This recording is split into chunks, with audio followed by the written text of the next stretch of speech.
Yong'oq ko'rib turganingiz yong'oq daraxt.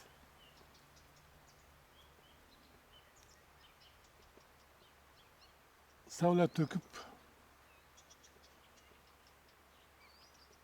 bo'lajak mevalarini ko'z-ko'z qilib kerilib yashardi.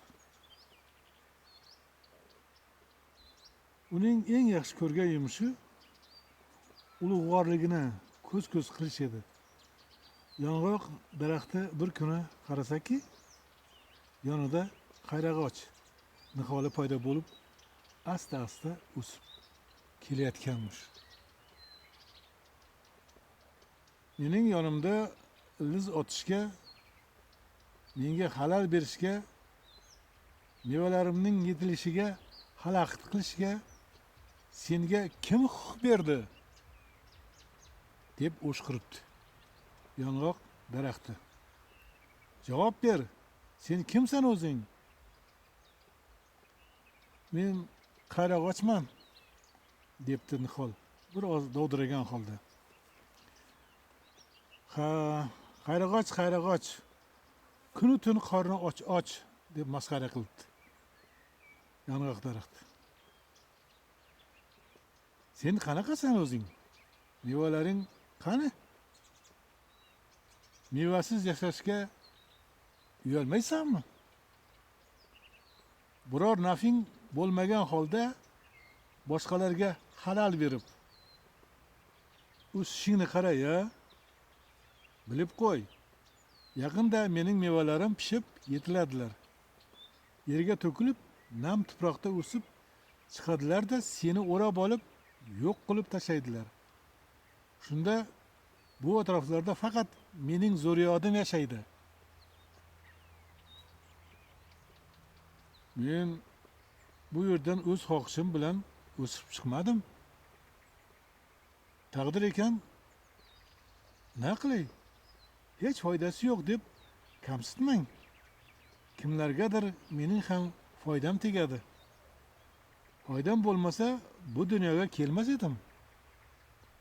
Biroq yong'oq daraxti qayrag'ochning gaplariga quloq osmay, har kun uni taqirlayverdi. Kuz boshlanib, yong'oq daraxti kutgan onlar kelibdi. Mevalar obdon yetilibdi. Ayni shu kunlarda, ayni shu joydan bir guruh askarlar o'tib qolishibdi. Ular yong'oq mevalarini ko'rib qoqishni boshlashibdi. Yong'oq daraxti tayoqlar zarbidan zir-zir titrabdi. Ohu nola chekibdi. Biroq uning faryodlarini birov eshitmabdi. Oqibatda uning mevalari bitta qolmay, qoqilib, yig'ishtirilib, qopchiqlarga joylanibdi. Mevalardan judo bo'lgan yong'oq daraxti tayoq singan zaha bo'lgan shoxlarining azoblaridan ingirabdi. Shunda yonidagi qo'shnisi qayrag'och unga qarab achinibdi-da, debdi. Bechora qo'shnim, sen mening o'limimni tilagan eding. Undan ko'ra o'zingga osoyishtalik so'raganing ma'qul emasmidi?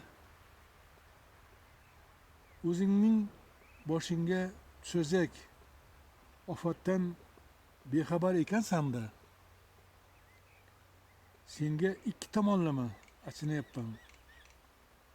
Ham mevalaringdan ajralding, ham boshingga tayoq yeding. Yong'oq daraxti bu haqiqat oldida tiri kalimaga kelolmay azob bilan to'lg'anibdi.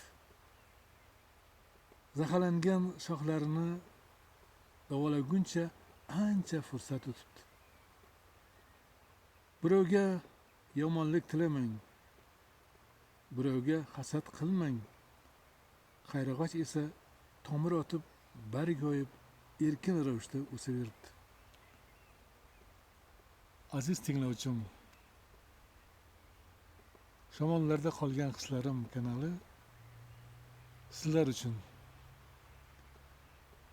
tabiatda shu masalada o'qidi. Endi sentyabrgacha shu Chimganda chiroyli joylarda Chimganning ko'p joylarini ko'rsataman sizlarga, sizlar uchun. Faqat sizlar uchun ishlayman. Hammangizga omonlik, sog'lik, ishlaringizga baraka.